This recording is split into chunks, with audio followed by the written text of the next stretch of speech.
Assalamu alaikum, everybody. Thank you for joining us today. I'm Susan Labadi, President of the Board of WISER. And today we have Sister Renad Mohamad, who is with MUHSEN.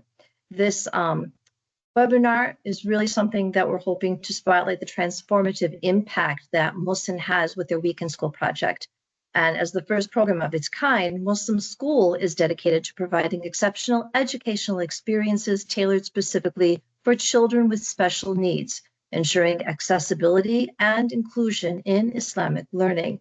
With that, I'm going to turn it over to Sister Renad, and we look forward to your questions and participation, inshallah. Please recall too that we do have a chat, and if you have questions, we feel free that you put them into there. We'll be monitoring it. Thank you. Go ahead, Sister Renad. Assalamu alaikum, everyone. Thank you guys for spending some time with me today. So inshallah, our webinar is all about being inclusive. But before I begin, I just want to tell you guys a little bit about myself. So my name is Renad Mohamad. I've been with MUHSEN for about 8 years, and I've been the MUHSEN School Coordinator for 8 years. And with my role, we basically have weekend school programs for kids that have special needs. So we take the original model of weekend school programs and we just imitate and replicate that for our special needs population. Alhamdulillah, right now we have about 31 programs nationwide. Most of them are in California and here in Illinois. In addition to that, I've been a special education teacher for about 8 years as well. Alhamdulillah, it's truly been a blessing. And I am currently in a PhD program for applied behavior analysis. So, the past few years I've really dedicated to, learning more about, the disability population and how we can support them, because we really need to bridge that gap, and it begins with us. And I feel like Islamic institutions, we have the perfect platform to do that. So I'm going to begin the presentation, and while I'm presenting, please, if you have any questions, any comments, please feel free to stop me and ask. Other than that, we will get started, inshallah. So it's all about building inclusive pathways in education. So before we begin, a little bit about MUHSEN, and you guys can all see my presentation. You guys can see the next slide. Okay, awesome. Alhamdulillah. So MUHSEN basically is a nonprofit organization dedicated to serving individuals with, special needs, all special needs, whether it's physical, intellectual, within the Muslim community. It is founded by Sheikh Omar Suleiman, and Sister Juhi Tahir is the co-founder as well. And basically, we've been trying to spread awareness, accommodation, and acceptance, wherever we go. So that is our main goal. And the first place that we find that it's best to do that is masajid, of course. And that leads to our masjid certification program. And basically, we just help masajid become more inclusive by providing, different assessments and making them more accessible.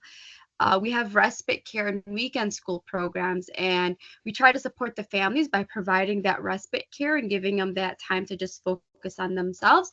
And then weekend school programs that are just specifically tailored to our children with special needs.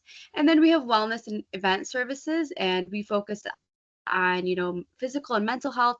And then we also provide a lot of services at Islamic events. Like we're just providing services at a Miftah event. We provide services at Mass Ikna, so different conventions as well. And then of course our favorite trip is our yearly Umrah trip, which make dua for our MUHSEN team. Inshallah, they will be flying out Thursday for our MUHSEN Umrah trip, inshallah. And so it's 10 years. You've got 10 years now with MUHSEN. They just celebrated their gala. It was wonderful to see. Yes, alhamdulillah, 10 years of MUHSEN. So before we begin talking about, just creating the inclusive environment, how do you promote inclusivity in your environment? How do you work on being inclusive? Do you guys feel free sharing? What does your Islamic institution do? You could, if you're not comfortable sharing, you could just write it in the chat as well. I know many masajid or Islamic institutions, they'll have different events and they'll just make sure that there are accommodations for kids that have special needs. So they might have a support buddy, a volunteer. Um, they might have different accommodations as well. Would differentiation be considered one of those? Yeah, oh, for sure. Differentiation is huge. It's like the biggest accommodation. Yeah. Give everyone like a minute if you'd like to share.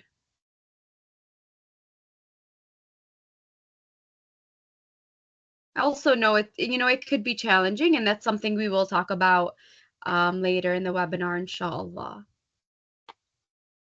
And we can just definitely move on, but when we think about just inclusion, all we're doing, and I know it sounds very simple, all we're doing is taking a kid with special needs and we're including them in our general education classroom or our general program, but it definitely takes a team.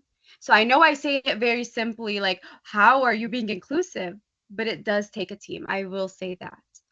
And you guys can be the pioneers of starting, the inclusive program at your Islamic institution. So before we even begin, there's so much research about, the benefits of inclusion. We know that it strengthens community bonds. And when we think about Islamic institutions, yes, there's so much, education and there's so much learning and ilm and all of that, but our main goal is also just strengthening the community as an ummah. So that includes our kids with special needs. So when we include our kids that have special needs in the families, first we're engaging those families, and then we're strengthening empathy, within the community. And subhanallah, a lot of parents with special needs, they do feel left out. They also feel like a lot of others are not aware of what's happening in their lives. So when we think about just engagement in the Islamic institution, that definitely opens up the doors to empathy as well. Family support, that's huge. When you take in a child that has special needs, the family definitely needs support, and of course with support there comes strengthening bonds. And then volunteer involvement. I know Islamic institutions are, every institution is different with how volunteers kind of come and go, but you could definitely bring in volunteers to help, because there are, and this is something I know from MUHSEN, like mashallah, we heavily rely on volunteers. And there are so many individuals that want to volunteer their time, especially with kids and adults that have special needs. And then, of course, enhance social and emotional development for all children. There's so much research on this. And at the end of this, webinar, there is a reference page too of different research articles. When you bring in kids that have special needs into a general education, classroom, or, again, it could just be an assembly, something simple. First, you're giving them the exposure. You're showing them, oh, there's kids with special needs. And then once they get to interact, they, subhanallah, it strengthens their empathy, how they communicate. It also increases rahma, of course. um, and then modeling positive behavior, we could definitely use our typical students to model that positive behavior that we want our special needs students to increase. um, so it really helps our general education population kind of work on community building skills and just making them a better member of our society. And then emotional growth activities, I'm sure being in the education world, we all know that, especially since the pandemic, that all institutions, whether it's Islamic, public, private, we are working on social emotional uh, education. It's huge. And when you are working on inclusion, that's a huge factor for social and emotional development. You're helping, whether it's bullying or just positive character, you really work on that social emotional skill for those students. Sister Renad, just in terms of like inclusion, the antithesis of that is really isolation. So I'm happy that you brought up really these points, because the contrary to all of this is something that I think nobody should have to suffer with. Dr. Amal did put into the chat here, she's one of our board members, we welcome all students without making differences between students regarding their ability to learn. But the challenges are a lot. And that's why I'm grateful that people are in attendance, because I'm hoping that we'll get to talk about some of those challenges as we go on. For sure. We will definitely touch on challenges. And again, it's definitely teamwork. I will say, and may Allah reward you for welcoming all the students, because that's the number one thing. Again, being part of MUHSEN, we see a lot and speak to a lot of Islamic institutions, and just opening your doors is amazing. That's literally the first step, and then getting your staff on board. So inshallah, we'll touch on challenges for sure. So again, a little bit more about inclusion as well. There's academic benefits and life skills development. And this is for the general education students and our special needs students. We allow them to adapt to the learning environment. With our general education students, when we are sheltering them and not exposing them, they're going to go into the real world, and we want to make sure they're good citizens, right? Whether it's at the masjid, at at school, at the shopping center. When they see a brother or sister with special needs, we want them to include them. So definitely teaching them how to adapt, and self-awareness and tolerance. This is huge. Just being self-aware of yourself and how you communicate. SubhanAllah, when we talk about inclusion, like you said, it's kind of about, there's that isolation. They're in isolation. A lot of families are in isolation. And we have to be self-aware of how we're communicating, how we're bringing them in as well. So it allows us to reflect on that as educators and as members of the community. And then academic tools and techniques, which is also, it could be part of the challenges as well. But, alhamdulillah, we are in a very, the education world is always evolving. There's always more to learn. There's always research. So the academic tools are there. We just have to be open to it. And then, of course, fulfilling anything spiritually. So promoting equality and inclusion and encouraging dua. We know our deen is all about including every brother and sister. And, that's just the basics. And I always think like, we're providing education for our general education students. We need to do the same. It's the least that we can do. We need to do the same for our kids that have special needs. Do you guys have any questions about inclusion? And if it's something specific, if you'd like, we can wait till the end, where if you want more ideas about inclusion or, next steps, we can, definitely do that at the end. Well, if anybody's just joined us, please feel free to utilize the chat. We are monitoring it if you have any questions, but I think at this point, we're ready to move on. And there will be an opportunity at the end for more questions. Sure. So what are your challenges at your Islamic center?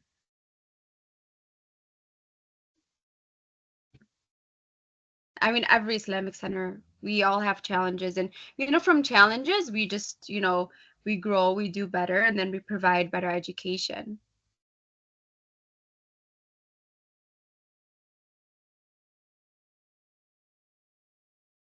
Well, I have one if nobody else has something that comes to mind yet. How can we help students with a mild hearing loss?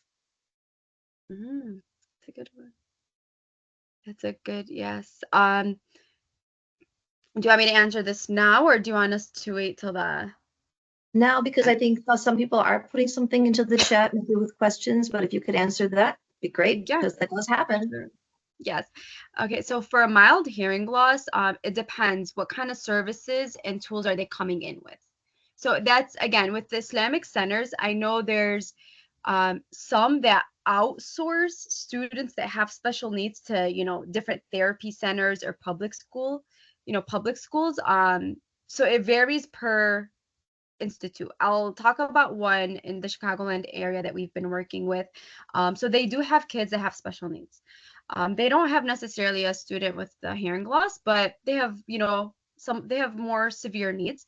And because they know they are unable to find a physical therapist or an occupational therapist to come to their Islamic school, they outsource the student to the appropriate therapy.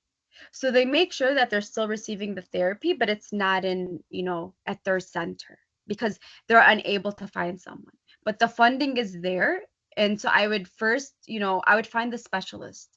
For, students that have special needs, it's really important that you find the appropriate specialist. Um, especially with a hearing loss.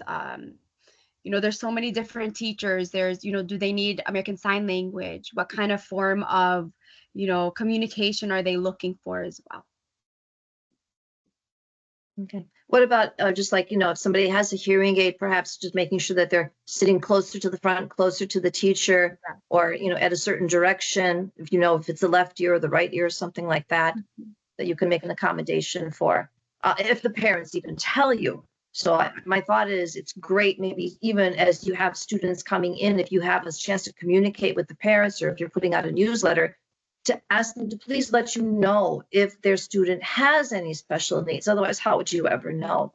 We do have in the chat, Sister Nabila said it takes a lot of effort to get enough people on board to support this cause. Yes, but everything is figure outable, as they say. And the more people that are open and welcoming to try to work with students with special needs, I think as you delve into it, Allah opens the doors, you find ways, and people do get on board. Even other students can assist with some of these things. It's not like it's going to have to be expensive.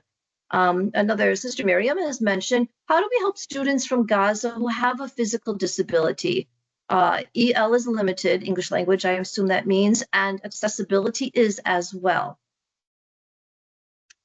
These are all very good comments and questions. I will just, I want to comment about it takes a lot of effort to get enough people on board to support this cause, for sure. But subhanAllah, once Allah opens up the doors, it just, it subhanAllah, it works. But I will say the number one cause from doing different teacher inclusion trainings, it's that the teachers don't feel supported.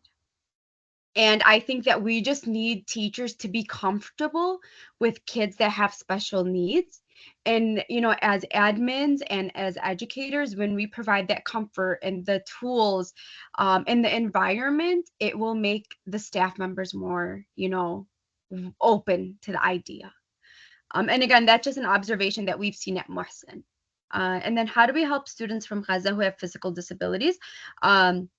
So I would just be careful with this one, just because, the type of physical disability, we would need like documentation from the doctors, and then their strengths and weaknesses.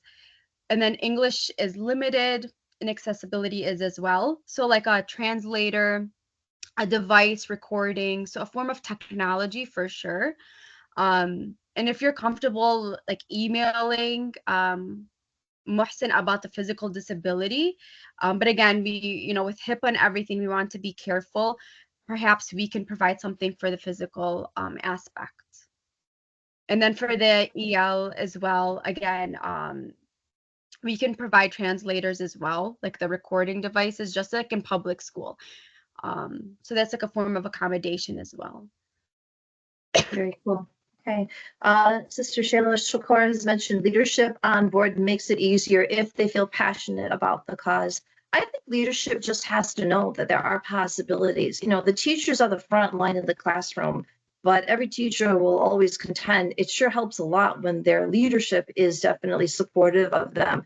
And I think that's why we're really opening this session to leaders as well to understand what are the possibilities, what are the options that can be considered. Especially as Gaza was mentioned, we are seeing more of these students are coming into our communities. Alhamdulillah, they're safe, but there's a lot of trauma. That's a whole other issue, and their disabilities. It's something that I'm grateful that MUHSEN has been able to answer the call, particularly with their support for Palestine Cares. Yeah, no, it's again,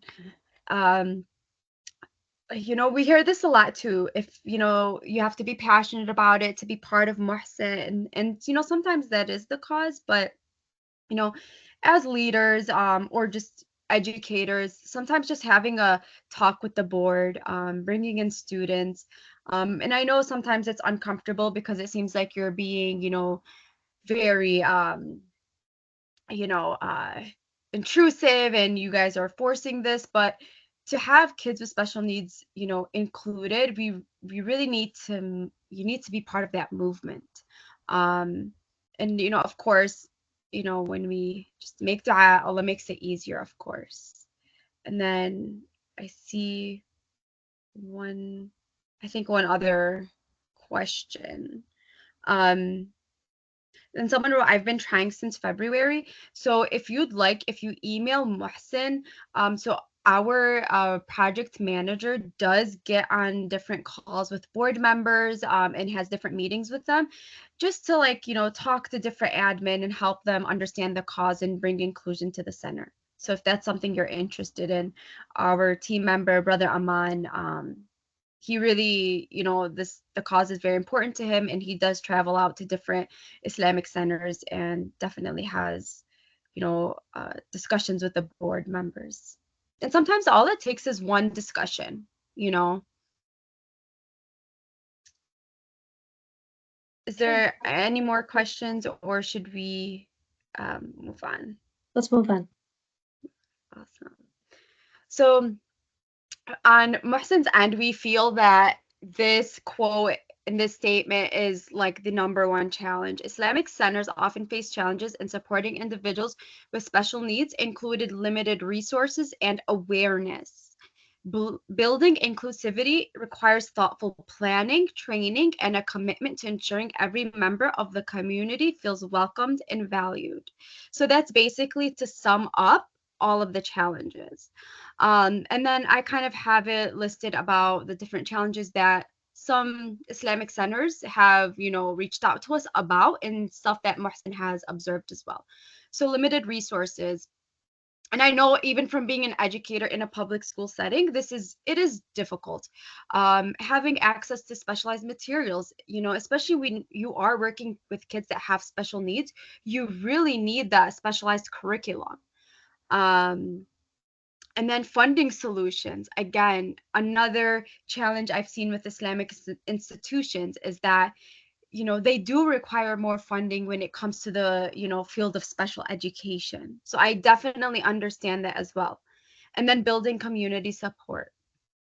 Um, Basically, what I've been kind of suggesting to different Islamic institutions, and some Islamic institutions already have this, where they kind of have a little, like a community just for the special education board. Just like, public schools have the special education department, it kind of needs to be a norm where we need to have like a special education department. And it could start with two people, just maybe, two individuals, educators that are just going to take notes of, how many special needs that, students you guys have, how many IEPs, or are there students that need to be evaluated, because sometimes, unfortunately, parents don't inform us that their child has special needs. And then physical and sensory accessibility. So then, again, a lot of Islamic centers, like they'll say, we don't have assessments to assess, how mobile they are, how physical they are. So, and I understand that is a challenge, and that's something Mohsen can help with as well. Creating sensory friendly zone. So another challenge we're always hearing is, well, space is limited. How do you guys want us to have a quiet room or a calming corner for these students? And I understand space is limited, but in order to have these kids, in our Islamic, centers, we need to start somewhere. Even if it's a calming corner and, the corner of a classroom, that's okay. A lot of the common corners are usually in the classroom as well. We don't need fancy rooms or, a fancy gym for our students. We just need some space. You can provide a divider. And then acoustic modifications. And basically that just means, again, sensory. Is it sometimes the fan is a sensory overload for these students? And again, that's something that you can quickly modify in the classroom.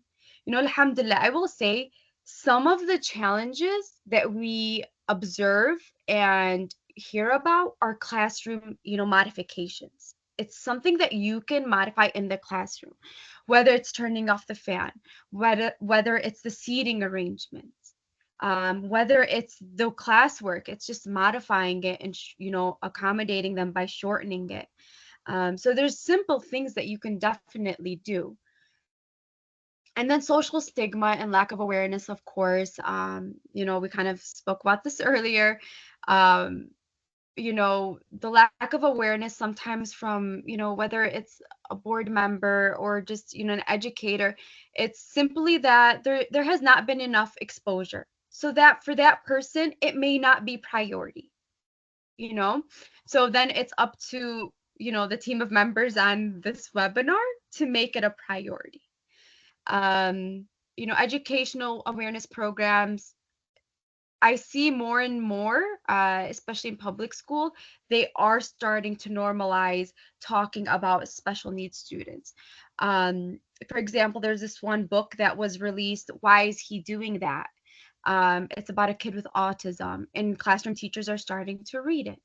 And it, the only thing is they do kind of emphasize like, oh, the student is, crying, throwing. So it kind of, I wouldn't use it right away with the classroom, but it's a good book as well. Once you kind of start talking about kids with special needs in the classroom environment, it's a book to read later on.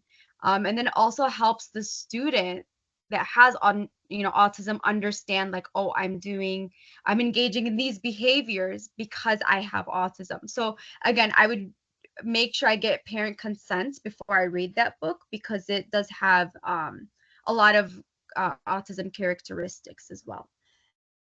And then normalizing inclusion through Islamic teachings and promoting positive role models. Although, like, these are all challenges, it really begins with the board and the admin. Once board and admin open up the doors and, make sure that teachers and staff members are aware, like, okay, it's not something that we're forcing teachers to do, but we need to open up the doors for all of our kids, because kids with special needs, as as educators, we say that the students are our children, so are the kids with special needs, and we really need to open up the doors for them. I see some comments in the chat. Do you mind if I Do you want me to go read them? that would be great, please. Yeah, Dr. Amal Sakar is mentioning some challenges of the students with special needs are that they cannot focus. Sometimes they are loud and coming up with inappropriate comments. The worst thing is that they leave classroom without asking. So there are a few things that are in there. Can't focus, loud and inappropriate, and leaving the classroom. What does the teacher do? Yes. So my first question is, do they have an IEP, an individualized education plan? Do they have a diagnosed disability? Let's say they don't, but as a teacher, maybe you don't even know what still can you do. So there's different things that you can do. First, I would definitely work on the seating arrangement.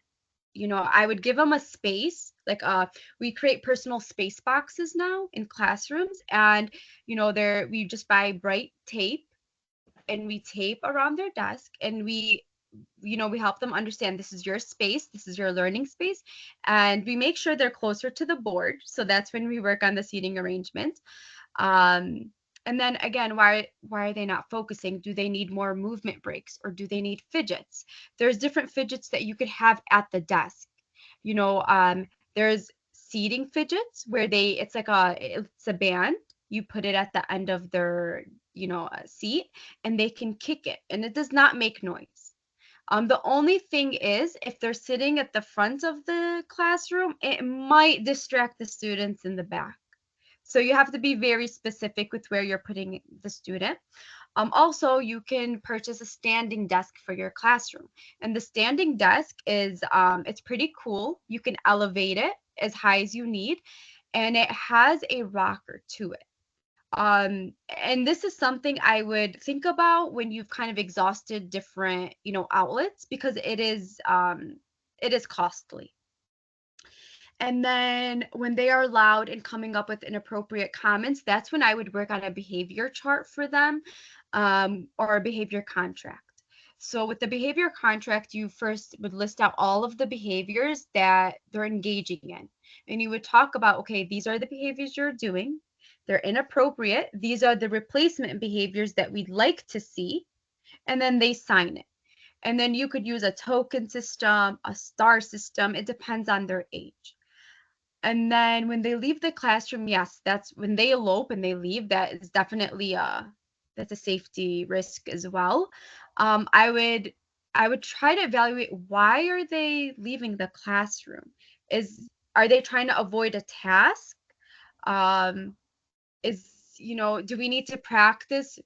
Literally, with some students, we have to practice. Raise your hand, ask a question, and once you get an answer, response, then you move on. So if you are comfortable, you could definitely email me at school@muhsen.org, and I can give you strategies, and we have different token boards and behavior contracts that you can utilize. But I would really want to know if the student has an IEP. Okay, thank you. Next, we have Sister Nabila, who's written, one sister who's experienced in the public schools with special needs children says the training volunteers get to take care of these kids is always in person and very intensive. She doesn't understand how training could be offered via Zoom. Yeah. So, I would there's so many different trainings for kids, for just special education in general. There's the RBT training, there's autism training. Um, there are in-person trainings, but there are definitely different Zoom online courses as well. I can send you guys a few different resources, but again, some of it is costly. But there are resources online. There's trainings online for sure. I would think, something's better than nothing. So if you could have somebody in person help you, for sure. But if there's nothing else, then Zoom is it. Yeah. Okay. And even besides Zoom, there's self-paced trainings as well. So I'll send you Okay. guys a list of them. All right. Next, we have Sister Shaza, who's written, for students with speech and language impairments, expressing thoughts, asking questions, and engaging in group discussions can be challenging, leading to misunderstandings and frustration in academic and social interactions. Yeah, that I could see how that is very challenging, especially for the students, because they might have a deficit in their expressive language, and most students that have a deficit in expressive language, like expressing themselves, are okay receptively, so they understand. So I'm sure that also causes a lot of emotions and shame, and definitely social frustration as well. So for these students, I would definitely work on social skills. There's different social skills curriculums that you can use. And, the reason to do this is because you're teaching them how to basically manage a situation. Because if they do have a speech and language impairment, they're definitely probably receiving speech therapy. But they also need a lot of role play. They need to be able to manage these situations. And again, I do have a social skills curriculum that I can share with you. So if you email me at school@muhsen.org, I can send that over to you. And Okay. it's kind of like a workbook, so you can just, you know, work on it during class, or, during the day. Great. I'll put your email into the chat after this.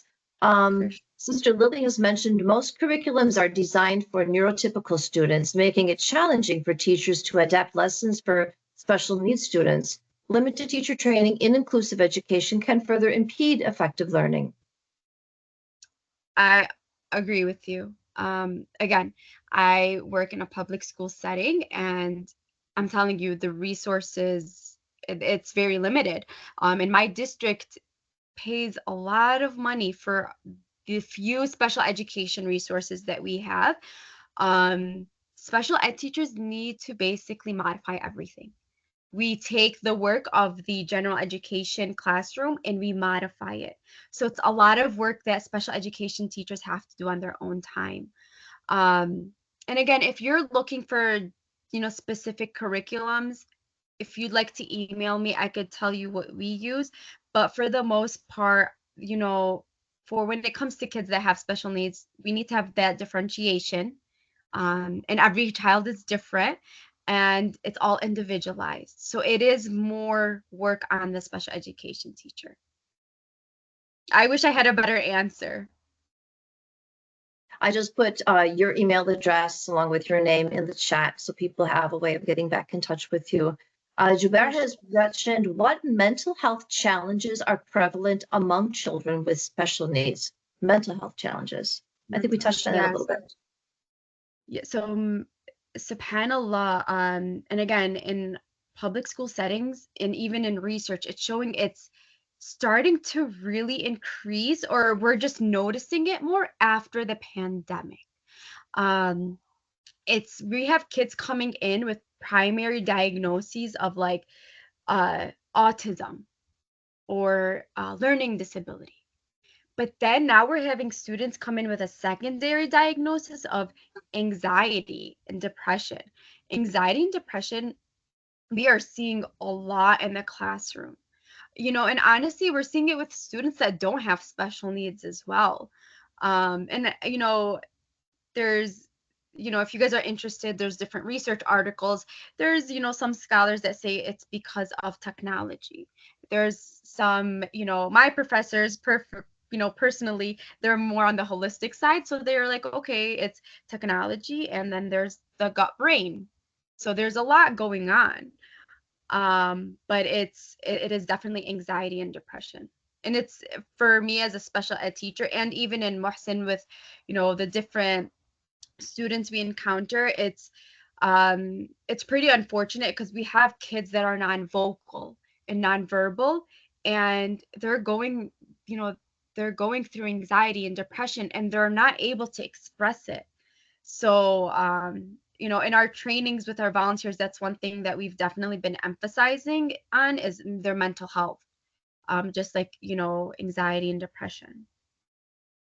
Everybody needs help with that these days, it seems. And as you say, there's a lot of contributing factors to that. But alhamdulillah for our deen, it helps gets us through, I think. We collaborate closely with parents and caregivers as they provide valuable insights into the child's needs and progress. Regular updates help align strategies between home and school. We've always talked about parent involvement being so critical. 100%. Parents are truly an educator's best friends. We have to make sure that we, inform parents and make sure that they're aware that we're all on the same team. And especially in the world of special education, we have, IEP meetings, and you have all the related service providers, the speech therapist, the occupational therapist, the physical therapist, and the special education teacher. And we always try to make sure the parent comes into the meeting knowing that we're all on the same side and we're just trying to support your child.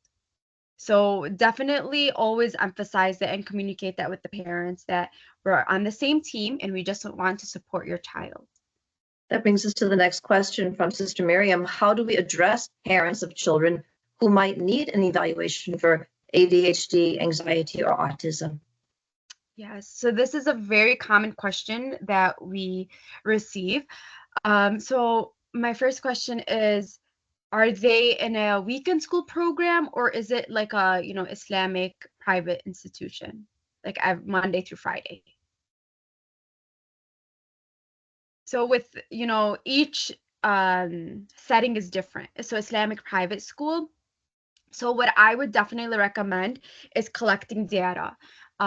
Collecting data on what you're seeing, and definitely inform the parent that in a very gentle manner, let's just say, Ibrahim, I'm seeing Ibrahim display these behaviors and we're just going to take data. We just want to make sure we have the appropriate tools to support him in the classroom. And once you have enough data, and data looks different to everyone. For some educators, honestly, they could only collect data once a week. That's what time allows them to do, and that's okay. So maybe you collect 4 weeks of data and then you have a team meeting. I would definitely make sure the principal's there, and I would present it to the parent, in a very friendly manner, in a way that they understand. Okay, for example, Ibrahim is, engaging in these behaviors. This is how it's affecting his learning. He's not able to sit during classroom discussions. And we can never, ever, like, flat out say your child has autism or we think he has ADHD. All we can do is provide the data and very, very gently recommend that they see a medical professional. That Yeah, is, as educators, we cannot diagnose. We have to leave that to the professionals. As a former school administrator, I know too, you also expect that children are going to have multiple teachers. So you want to be able to be sure you get a 360, not just from one teacher, but from several teachers, to be sure that there is consistency in the behavior to justify having leadership talk to parents with this expectation that I think that there's an issue that maybe needs to be investigated. Please take your child to a professional and see if there's a just cause for this. for sure. And Okay, again, that's a very good question. There's from Sister Nabila, one question from a board member regarding a weekend school program. Are there risks/liabilities we have to be concerned about if the parents are not staying with their children? Yeah, so that's again another good question. And if they're talking about the MUHSEN weekend school program, the MUHSEN weekend school program is about 2 hours. And then when parents fill out the registration form, there is a liability aspect to our form, and then our volunteers and TAs also fill out a liability form. And then we also have a medical form as well. And for the parents that do stay on campus, we make sure that, whether the child has seizures or whatever it may be, that the team is equipped. So we only keep parents on campus if it's, a very severe medical need. Got it. Great. Okay, we also have, how big are these classes at Muslim Weekend School? How many students and how many volunteer ratio per child? Yeah. So it varies per masjid. So for example, at Orland Park, we have 11 students and we have 11 TAs. So it's a 1-to-1 ratio. But it really, really depends on the masjid, because the TAs are volunteers. And unfortunately, we cannot accommodate more students than TAs. So that is our biggest struggle always, is that we are always lacking volunteers, which unfortunately hinders us from bringing in more students. Got it. As Dr. Amal has mentioned, it's a good idea to ask parents to stay in class with their children. When they agree, it is very helpful. For sure. For sure. And subhanAllah, it varies per, student. So we're just Great going to move questions. on. Yeah. Yeah, very great questions, mashallah. So essential training for staff. Again, I don't want any board member, admin, leader to be overwhelmed by this. As educators, we receive this training, throughout the year. It's not like, okay, we're doing 1 week of all this training and then we're ready to go. No, it's throughout the years of being an educator. So I would say the most important training would be understanding different disabilities. This is huge, and this is the biggest, it's so important in Islamic institutions, because, whether it's a weekend school program or a private school, if you went through a general education program at a university, they don't go through different disabilities. And as educators, if we're expecting, teachers to accommodate kids that have special needs, they definitely need to have that knowledge. So we need to provide that training for them. And again, there's different courses online that are self-paced that educators can, take part in to learn about disabilities. And I know there's I'll send you guys one of my favorite ones, but you can even become an autism, specialist. There's a lot of different courses and trainings you can do. And then when you learn about different disabilities, you learn about different behaviors. Behaviors are huge. Behavior is a form of communication. And a lot of students, whether they have special needs or not, we're seeing challenging behaviors increase everywhere. So I think just a general course on behavior management for staff members is important. And classroom management comes along with that. And then cultural sensitivity and disability understanding. If you are interested in sensitivity training, that's something MUHSEN does provide. I have different team members that basically do sensitivity training for board members, for teachers. That's something you can request at info@muhsen.org. And then again, classroom modifications and accommodations. Classroom management is so important. And sometimes we have big challenges that we can reduce with just classroom management. But of course, we need to provide the training for our teachers. We need to give them the tools, especially being a teacher nowadays. You have a to-do list of so many different tasks, so providing that training and just giving them what they need will really simplify and reduce a lot of challenges. And classroom modifications look like visual supports, so that's just different pictures. And in the special education world, we call it PECs, so picture exchange cards. um, we can have flexible seating arrangements.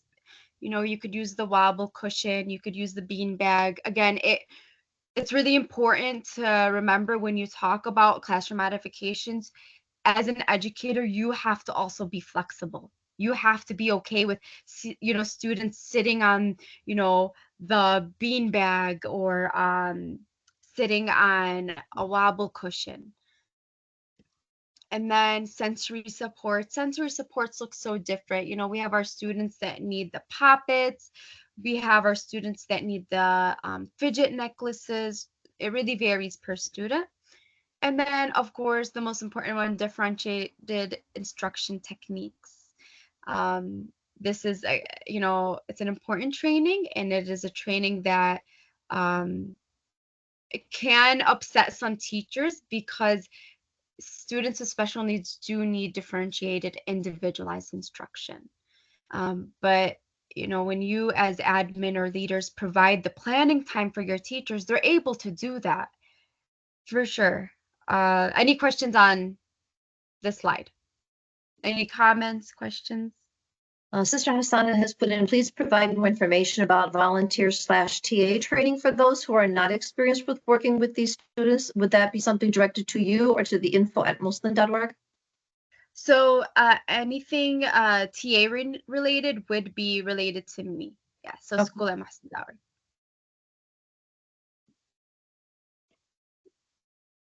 So a little bit more about behavior management. Behavior keeps coming back.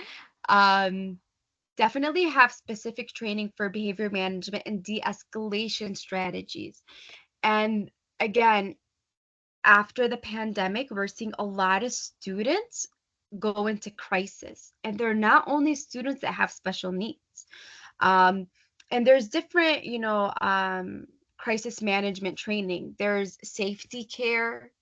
That's the one that we use at MUHSEN. We really like it. And we don't really ever, we don't even train our staff members to go hands-on. But it's just de-escalation strategies that you can implement in the classroom that involves environment and setting changes as well. And then effective communication techniques, using visual communication aids, modeling empathy in patients, and active listening and observation. That's another important, is training to have for staff members, because every student learns differently. If you are going to definitely follow the integration model of, accepting kids with special needs in your classrooms, you need to also work on different communication styles. I have a question regarding that. Yes. For the kids who are not special needs and they're starting to have schools that are more inclusive and students with special needs are coming to the classroom, what should teachers do if they have a student who is being bullied because of their special need? Yes. So Mohsen also does offer a training for the classrooms. Um, it's another sensitivity training. And basically, we go through different disabilities and we go through different scenarios about special needs.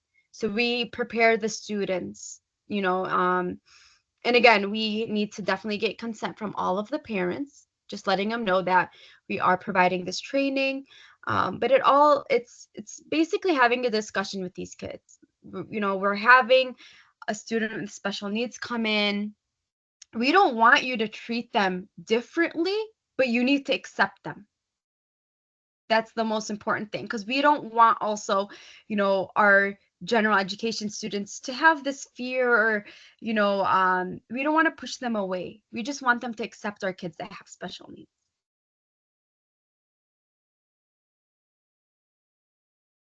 And then additional resources for administrators and teachers. So there's a lot of things that you can do. Um, you could also have different workshops and trainings, regular training sessions. It depends on, which program you go to. Again, there's different programs that offer you to have self-paced courses. You can have different experts in the field of special education deliver specialized training. You could have peer observation and feedback. You can have other staff members observe each other and provide feedback about inclusive practices. And this is something we do in the public school setting as well. And it's something that you guys may already do. But sometimes it's helpful to have another educator in your classroom because they have different ideas. And especially when we have challenging students that have challenging behaviors, there's always different things that they are seeing that we may not see. And then online and physical resource libraries. So you can create a Google file and just have different books that are sensory books, digital resources about kids that have special needs. And then, of course, having the parents involved in community outreach. We do have an outreach coordinator that if you ever need to reach out to her, connect the parent to her. She'll be able to give you guys different information about parent support groups and whatnot. But I would say the first thing that you can do leaving this webinar is create an inclusion committee at your Islamic school. And this committee, again, it doesn't have to be costly. It's just maybe meeting, quarterly, monthly, and talk about the different challenges that you guys are seeing and different strategies. And, if you guys need to reach out to me, I'm definitely here as well to help.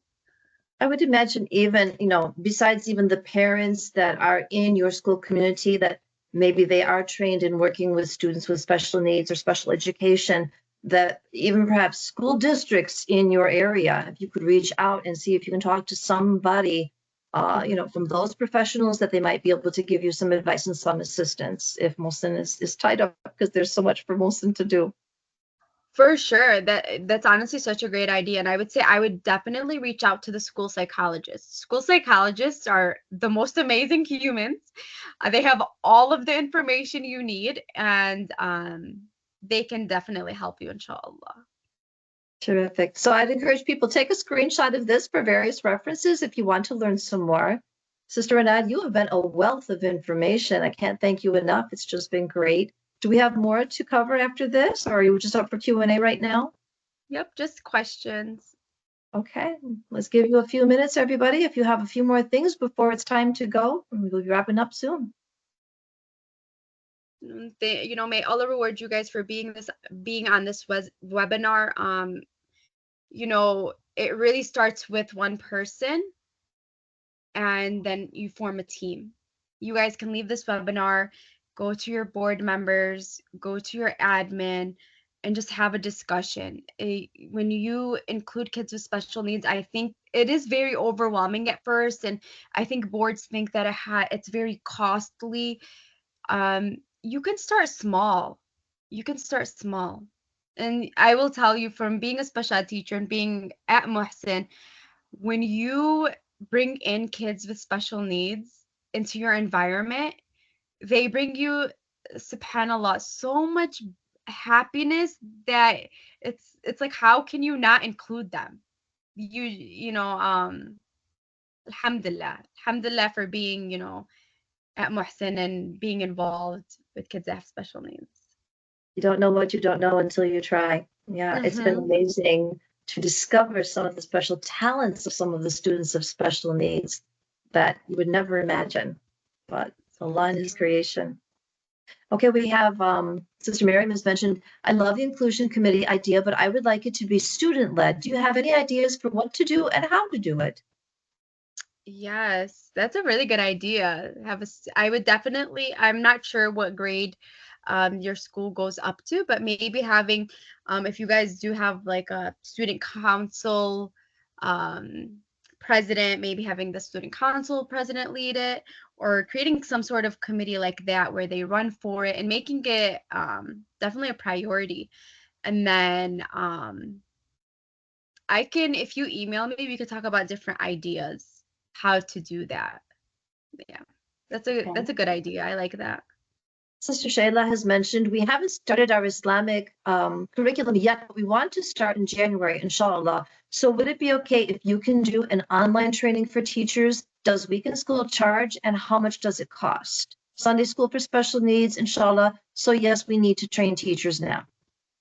Yes. So for MUHSEN, we have different types of trainings. We have a teacher inclusion training that is specific for teachers that will have 1 to 2 students in their classroom that has special needs. And then we have the MUHSEN Weekend School program that's a specific classroom just for kids that have special needs. And that is one of our bigger projects where there are more fees and charged, registration forms. If you are interested in that, you can email me at school@muhsen.org, and that's something I can help you with. But the teacher inclusion training is kind of a one-time training, and then I give you guys like resources if you guys email me. So there's different supports that we can provide, inshallah. Sister Shazza mentioned, could you suggest some training modules or short courses to provide our weekend school teachers with at least a basic understanding of how to support children with special needs? In addition to what MUHSEN is doing, is there anybody else or anything else that perhaps that they could use as a resource? Yes, and I can email you guys a PDF of different modules and courses that I prefer and I would go to. Okay, does MUHSEN collaborate with other schools for extensive training? With other, do you mean like Islamic schools or universities or? So Sister Lily's question, I don't know. So we collaborate with different universities where we have different professionals like occupational therapists provide trainings, also Islamic schools. Yes, we do. Okay. We do. That's one of our, main trainings, the teacher inclusion training. Yes.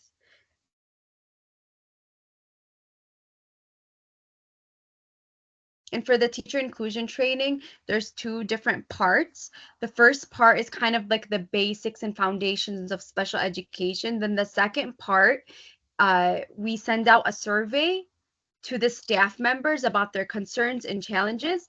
And basically, we dissect those and provide different solutions. Okay, I'm going to put your email into here again so people can directly contact you, all right, which would be preferred instead of you having to copy down their addresses, all right? That would be great. Jazakallah khair. School@muhsen.org. Very simple. Or of course, just go to the website, muhsen.org, and you'll find all that you need there. So one way or another. Brother Azam, thank you for organizing this wonderful webinar. The insights shared and the quality of discussions have been invaluable, providing us with perspectives and practical strategies. Certainly. And thank you so much for this informative session. Thank you so much for all of you for attending. And inshallah, barakallah fikum, and especially to you, Sister Renad. We really appreciate your time and your efforts. And thanks to our tech team. And I think that's about it for our group for today.